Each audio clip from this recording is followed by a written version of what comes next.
May 31st, 1916. 2:15 in the afternoon. Commander Georg von Haase stood at his post aboard SMS Derfflinger, watching condensation bead on the brass of his rangefinder as the German battlecruiser squadron pushed north through waters the colour of lead. The air tasted of salt and coal smoke. Through his binoculars, the horizon dissolved into grey mist every few minutes, then cleared again, a curtain opening and closing on a stage where he knew the British fleet was somewhere waiting. His hands were steady, but his stomach wasn't. 18 months of blockade, 18 months of watching Germany slowly starve, while the high seas fleet sat in harbour like a caged beast. Today, that changed. Today, they would finally make the British pay. 60 miles northwest, on the compass platform of HMS Iron Duke, Admiral Sir John Jellicoe felt the weight of an empire pressing down on his shoulders. Through the crystalline air, he could see 24 dreadnoughts, following in perfect columns behind him, each one a floating fortress of 25,000 tons, each one carrying enough explosive shells to level a city. 2 years of waiting had led to this afternoon. 2 years of near misses and false alarms, of convoys safely shepherded and U-boats hunted, all leading to this single point in time where finally, the German fleet had emerged from its protected harbours. Winston Churchill's words haunted him. "You are the only man who can lose this war in an afternoon." The morning had been calm. Now, as afternoon wore on, Jellicoe's meteorologist reported visibility fluctuating between 6 and 8 miles. Not ideal for the decisive battle he'd spent 2 years planning, but it would have to do. Vice Admiral David Beatty, commanding the battle cruiser fleet from HMS Lion, was less troubled by philosophical weight. At 45 years old, he was the youngest admiral in the Royal Navy, aggressive by nature, impatient with caution. Through the curved glass of Lion's bridge windows, he watched his squadron's wake stretch behind them like white scars across grey skin. 6 battlecruisers, the pride of the fleet, ships that could outrun anything they couldn't outfight. Or so the theory went. Beatty checked his watch. The light cruisers screening ahead should be making contact soon. He could feel it in his bones. The electric anticipation before action. The same feeling he'd had before Heligoland Bight, before Dogger Bank. Today would be different. Today would be decisive. What none of these men knew, what couldn't be known until years later when intelligence files were declassified, was that British codebreakers had read Germany's mail. Room 40 at the Admiralty had deciphered the German naval codes months earlier. Jellicoe knew Scheer was coming. The trap was set.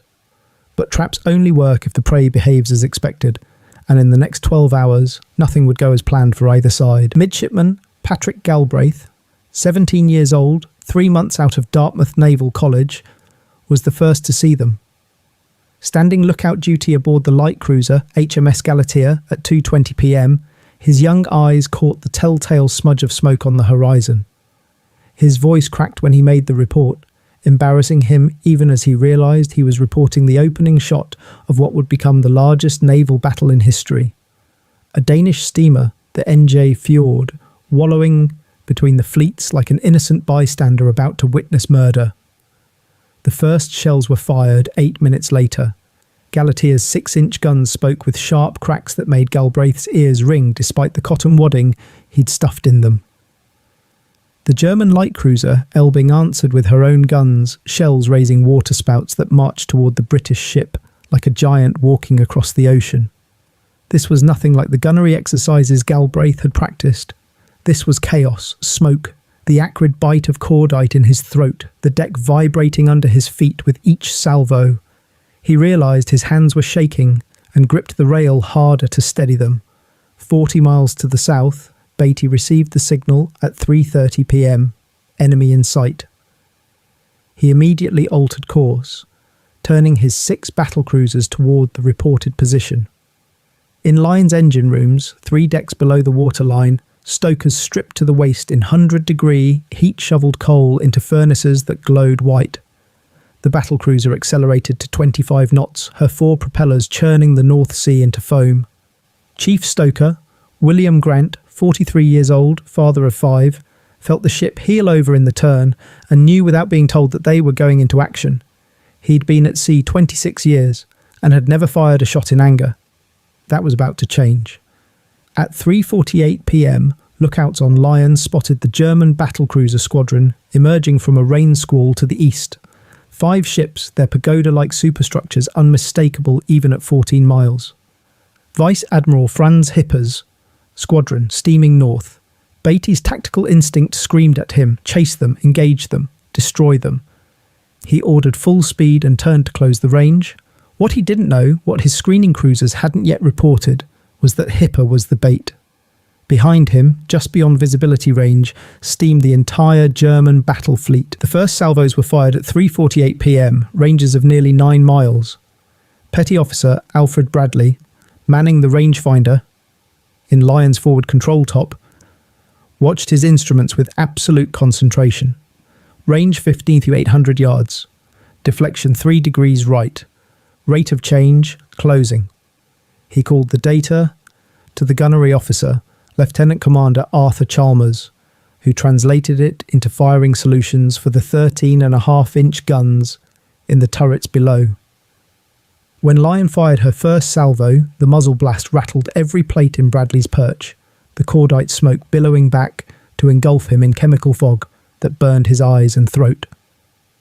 Through streaming eyes, he watched the fall of shot, short, 400 yards short. He adjusted and called the correction. Georg von Hauser, across the water on Derfflinger, was doing the same thing. His rangefinders were better, his training more rigorous. German naval gunnery had been perfected through years of competition shoots where careers lived or died on accuracy. At 3:55 p.m, his 6th salvo struck HMS Lion amidships, the 12-inch shell punching through 3 inches of armour plate like it was paper. The explosion killed 8 men in the forward secondary magazine and started a fire that raced through 2 decks before damage control parties contained it. Von Hesse allowed himself a tight smile. First blood. But it was at 4:05 p.m. that the true horror began. Lieutenant Commander Herbert Jones was on the bridge of HMS Indefatigable when he saw the shells coming. There wasn't time to shout a warning. 2 12-inch shells from SMS Von der Tann arrived within 3 seconds of each other. The first penetrated X turret, detonating in the working chamber. The second punched through the deck armour and exploded in the magazine. What followed defied human comprehension. 50 tons of cordite charges detonated simultaneously in a space the size of a small house. The explosion split Indefatigable like a rotten log, lifting her bow and stern out of the water as the centre vaporised. The blast wave killed everyone below the armoured deck instantly, crushed by overpressure that liquefied organs and pulped bone. Above deck, men were hurled into the sea like rag dolls, most of them dead before they hit the water. Able seaman Frederick Elliott had been standing on the forecastle when it happened. He remembered a flash of yellow light, a sensation of flying, then cold water closing over his head. When he surfaced gasping, his ship was gone, just gone. Where a 22,000-ton warship had been 20 seconds ago, there was only a spreading oil slick and floating debris. He treaded water in shock, unable to process what his eyes were telling him. The German torpedo boat S-16 would fish him out of the water 3 hours later, along with leading signalman Charles Farmer. 2 survivors from a crew of 1,019 men. Beatty watched Indefatigable die from Lyons Bridge, 3 miles away. The explosion was visible as a yellow dome of fire that rose hundreds of feet before collapsing into black smoke. His face went white. His flag captain, Ernley Chatfield, stood beside him in stunned silence. Neither man could speak for nearly a minute. When Beatty finally found his voice, it was to order the squadron to close the range faster, to press the attack harder. The German shooting was too good at long range. They needed to get in close where British rate of fire might compensate. 21 minutes later, at 4:26 p.m, HMS Queen Mary took the full attention of 2 German battlecruisers, Derfflinger and Seydlitz. Both scored hits in a 15-second span. Petty Officer Ernest Francis was in the port forward turret when the first shell arrived. It penetrated the roof armour, detonated in the gunhouse, and turned the interior into an inferno. Francis, his clothes on fire, his face seared, somehow managed to reach the magazine flooding valve and open it before he collapsed.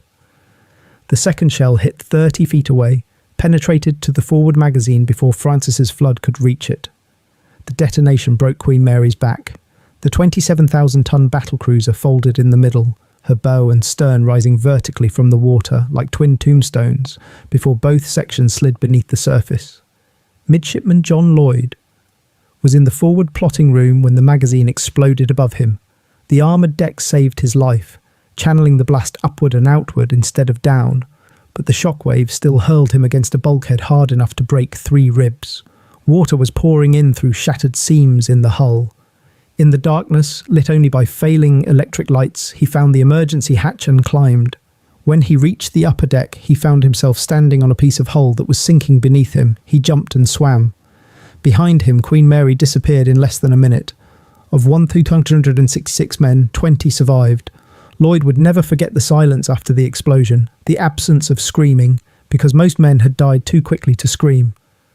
Beatty, watching a second ship explode, turned to his flag captain and spoke the words that would define the battle. "There seems to be something wrong with our bloody ships today." His voice was calm, almost conversational, the quintessential British understatement concealing rage and grief. Chatfield noted the Admiral's hands were gripping the bridge rail hard enough to turn his knuckles white. Lion herself had already taken multiple hits, her Q turret destroyed, fires burning in 3 compartments. They were being slaughtered, and Beatty knew it. Then, at 4:33 p.m, the lookouts reported something that changed everything. Capital ships to the south, lots of them. The entire German battle fleet, 16 dreadnoughts emerging from the mist like a steel wall. Vice Admiral Scheer's trap had been sprung. Beatty had been luring Hipper north, but now he realised he was being lured himself, straight into the guns of the German fleet. He ordered an immediate turn north, away from the German battle line, leading them directly toward Jellicoe and the Grand Fleet. The hunter had become the prey. Now he would become the bait. Jellicoe received Beatty's contact reports at 5:40 p.m, but the information was confusing, contradictory. Beatty's position was unclear. The German fleet's course was unknown. Visibility was deteriorating as evening approached. Jellicoe faced the most critical decision of his career with incomplete information and minutes to make it. Deploy the Grand Fleet into battle formation now, risking deploying in the wrong direction, or wait for better information and risk being caught in cruising formation when the enemy appeared. Commander Humphrey Walwyn, standing beside the Admiral on Iron Duke's compass platform, watched Jellicoe's face. It showed nothing. The Admiral stood like a statue, processing information, calculating ranges, making the decision that would determine whether Britain won or lost control of the seas. At 6:15 p.m, Jellicoe ordered deployment. 24 dreadnoughts, sailing in 6 parallel columns, executed a turn that formed them into a single battle line 6 miles long. The manoeuvre was executed perfectly, the result of endless drilling and practice. Within 15 minutes, the Grand Fleet had crossed the T on the German fleet, achieving the perfect tactical position where every British ship could fire, while only the leading German ships could effectively engage. Lieutenant Stephen King Hall, on the light cruiser Southampton, watched the deployment with professional admiration. It was, he would write in his diary that night, the most perfectly executed fleet manoeuvre in history performed under the guns of the enemy.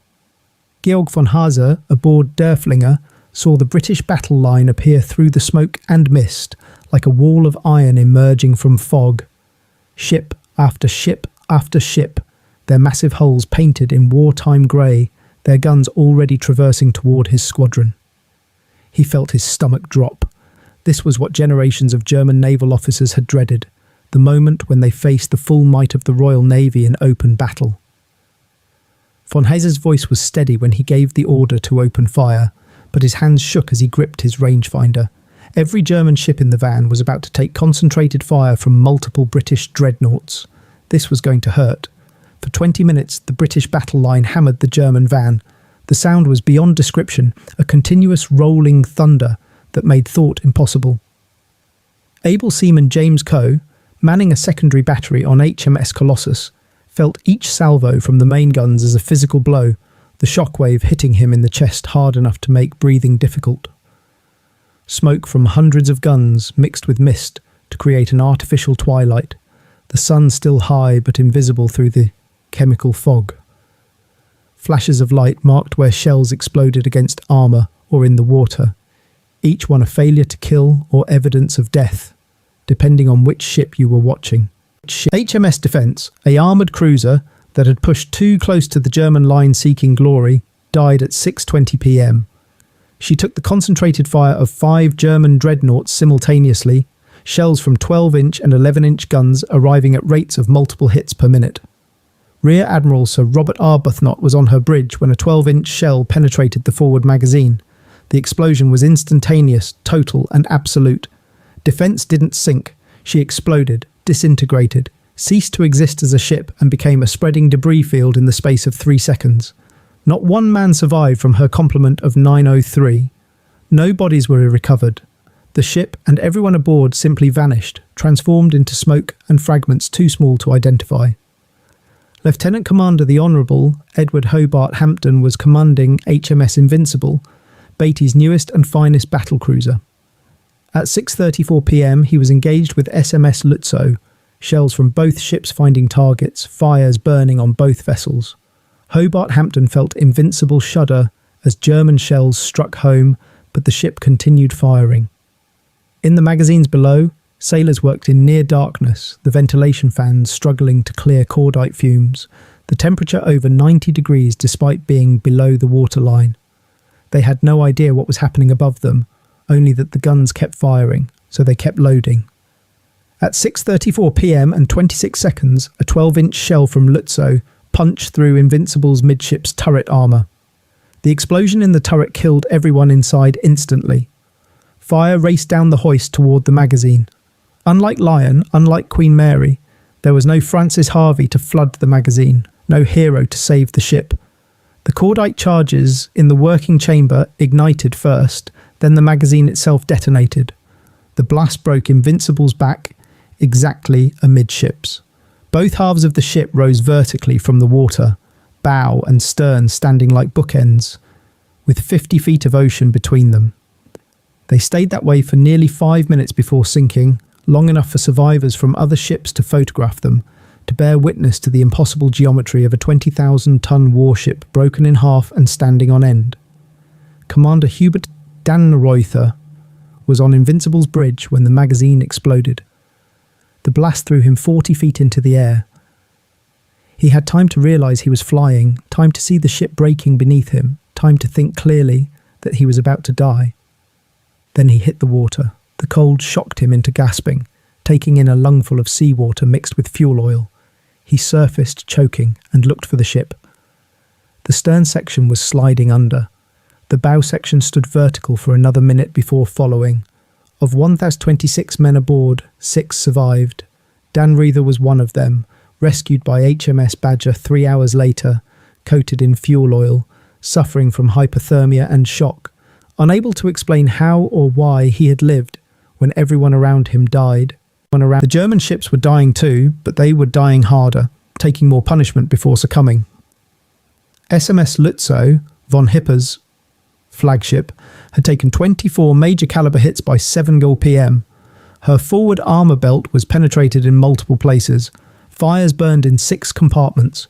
Her forward magazines had been flooded to prevent explosion. Water was pouring in through shell holes, faster than the pumps could remove it. She was settling by the bow, her forward deck already awash, yet she continued firing. Her after turrets remained operational. Her engine rooms kept her moving. Captain Zorsay. Victor von Harder moved his command post 3 times as compartments flooded, each time setting up operations again as if this were a drill rather than the death throes of his ship. Lieutenant Zorsay. Otto Dix, damage control officer, led parties fighting fires in compartments where the temperature exceeded 140 degrees Fahrenheit.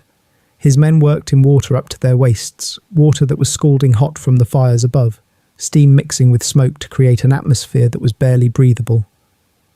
Dix would emerge from one fire only to be directed to another, his uniform burned, his hands blistered, his lungs aching from smoke inhalation. He would keep working for another 3 hours until Lutzow was finally abandoned. Even then, he was one of the last men off, making one final tour of the sinking ship to ensure no wounded had been left behind. SMS Seydlitz. became a floating testament to German damage control. She took 21 major hits, including 2 that penetrated to her forward magazines. The flooding system worked as designed, drowning the magazines before they could explode. But the flooding couldn't be stopped. Seydlitz's bow section filled with over 5,000 tons of water. Her forward deck went underwater. Her bow dropped so low that water washed over it with every wave. Oberingenieur Franz Schade and his engineering crew performed miracles of improvisation, counter-flooding stern compartments to maintain trim, shoring up bulkheads with timber and welded patches, rerouting pumps to save the remaining dry spaces. Seydlitz would make it back to Wilhelmshaven, barely, arriving with her bow completely submerged, water lapping at the base of her forward turret. But she made it. No British battlecruiser that took comparable damage survived. At 6:35 p.m, with his van being hammered by overwhelming British fire, Admiral Scheer executed what would be studied in naval academies for generations. The Gefechtskehrtwendung, a simultaneous turn away by all ships performed under fire, in limited visibility, with precision that British observers found difficult to believe. Within 4 minutes, 16 German dreadnoughts reversed course and disappeared into the smoke and mist. Jellicoe, watching from Iron Duke, saw his quarry vanish. His subordinates urged pursuit. Press them, destroy them. But Jellicoe refused. The range had been closing to where German torpedo boats could attack. Visibility was poor. Night was approaching. He would not risk his dreadnoughts in a confused melee where a single torpedo could sink a battleship. His decision, made in seconds, would be debated for decades. As evening became night, visibility collapsed to less than a mile. The moon, nearly full, was obscured by clouds and the smoke of battle that hung in the air like a shroud. Both fleets groped through the darkness, sometimes within a few miles of each other, neither side certain of the other's position. Lieutenant Commander John Tovey, commanding the destroyer HMS Onslow, found himself leading his flotilla through darkness so complete that he couldn't see his own bow. Navigation was by dead reckoning and prayer. The only certainty was that somewhere in this darkness enemy ships were steaming, and contact could come without warning. It came at 10:20 p.m. The 4th Destroyer Flotilla, led by HMS Tipperary, encountered German battleships at a range of less than 1,000 yards. The darkness erupted in light and thunder as SMS Westphalen's secondary batteries opened fire at point-blank range. Tipperary's captain, Commander Charles Wintour, had less than 5 seconds to comprehend what was happening before his ship was hit by dozens of 6-inch shells. One penetrated the bridge, killing Wintour and everyone near him instantly. Another hit the forward magazine. The explosion broke Tipperary in half. She went down in less than 2 minutes, bow and stern sections sinking separately. Out of 197 men aboard, 13 survived, most of them blown clear by explosions or thrown overboard by the force of hits. Able seaman Ernest Carter was on Tipperary's stern when the ship broke apart. He found himself standing on a piece of deck that was rapidly going vertical. He jumped without thinking, hitting water that felt like ice after the heat of the action. When he surfaced, he could hear men screaming in the darkness, calling for help he couldn't provide. The screaming lasted for perhaps 5 minutes, then faded as hypothermia and drowning took those who hadn't found floating wreckage. Carter clung to a piece of decking and waited, shivering, praying, watching lights from other ships passing in the distance, too far away to see him. HMS Marksman found him 7 hours later, barely conscious from cold and exhaustion. Similar encounters erupted throughout the night. Ships would suddenly appear from darkness at ranges measured in hundreds of yards, too close to miss, too close to maneuver. Guns would fire, shells would strike, ships would burn and die, then darkness would reclaim everything. Morning would reveal the wreckage. But in the moment, combat was chaos, confusion, terror, brief violence followed by silence and the darkness closing in again. Destroyers clashed with battleships. Cruisers blundered into battle lines. Friend and foe were indistinguishable until guns opened fire, and by then it was usually too late for one side or the other. At midnight, SMS Pommern, a pre-dreadnought battleship, took a torpedo from HMS Onslaught. The torpedo hit forward, detonating in or adjacent to a forward magazine. The explosion was visible from ships 10 miles away, a massive bloom of orange flame that rose hundreds of feet before collapsing. Pommern broke apart and sank in less than 90 seconds. Of her crew of 844 men, there were no survivors, not one. The explosion was so violent that searchers the next day found only scattered wreckage, a few bodies, and an oil slick. Most of Pommern's crew died in the initial blast, killed by overpressure or the shock wave transmitted through the ship's structure. Those who survived the explosion died when the ship sank so quickly that there was no time to launch boats or don life preservers. Commander Humphrey Walwyn watched the sky lighten to the east from Iron Duke's bridge. Admiral Jellicoe stood beside him, silent, his face showing nothing of the turmoil Walwyn knew must be churning inside. As visibility improved from 500 yards to a mile to 2 miles, lookouts scanned empty seas. The German fleet had vanished. Jellicoe ordered a search, destroyers and light cruisers spreading out, looking for any sign of the enemy. What they found was wreckage, oil slicks, bodies floating in life jackets, the debris of battle, but not the enemy fleet. Lieutenant Stephen King Hall, on HMS Southampton, found HMS Invincible's survivors at 6:10 a.m. The bow and stern sections stood where they had sunk, marking the grave of over 1,000 men. The 6 survivors had been picked up hours earlier. King Hall ordered his ship to steam slowly around the wreck site, a gesture of respect that felt inadequate but necessary. He could see bodies floating near the wreck, men who had almost made it, who had survived the explosion only to die from exposure before rescue arrived. His crew stood at attention as Southampton circled, caps off, silent. There was nothing else to do. The sea had claimed its dead. The casualty reports came in throughout the morning, each one a hammer blow. Indefatigable gone, all but 2. Queen Mary gone, 20 survivors from over 1,200. Invincible gone, 6 survivors. Defence gone, all hands. Black Prince gone, all hands. Turbulent, Ardent, Fortune, Nomad, Nestor, Tipperary, all lost. The numbers climbed with each report. 1,000 dead, 2,000 dead, 4,000 dead. By noon, the tally stood at 694 British sailors killed, most of them in the 3 battlecruiser explosions, entire ships' companies obliterated in seconds. Petty Officer Ernest Francis, who had flooded Queen Mary's magazine before it exploded, was among the survivors. Badly burned, in excruciating pain, he would spend 6 months in hospital. The burns covering 30% of his body would pain him for the rest of his life. He would receive the Victoria Cross for his actions, the citation noting that his devotion to duty and magnificent conduct had saved the ship's aft magazine and possibly the lives of men in the after part of the ship. Francis would never speak publicly about the battle, declining interviews, refusing to attend reunions. He had seen too much, lost too many friends, been hurt too badly to want to remember. Admiral Reinhard Scheer reached Wilhelmshaven at 3 p.m. on June 1st. His fleet was battered. Some ships barely afloat, but it was intact and operational. Lützow had to be abandoned and scuttled, too damaged to save. Seydlitz had to be towed the last miles, her bow completely underwater. Derfflinger limped in with multiple fires still burning, but they had made it home. Against the entire Grand Fleet they had fought, inflicted terrible losses and escaped. The crews were exhausted, traumatised, but alive. German sailors lined the decks of undamaged ships and cheered as the battered battlecruisers entered harbour. The German newspapers proclaimed a great victory. The numbers supported it. British losses: 3 battlecruisers, 3 armoured cruisers, 8 destroyers, 694 men killed. German losses: 1 battlecruiser, 1 pre-dreadnought, 4 light cruisers, 5 destroyers, 2,551 men killed. By every metric that matters in battle, Germany had won.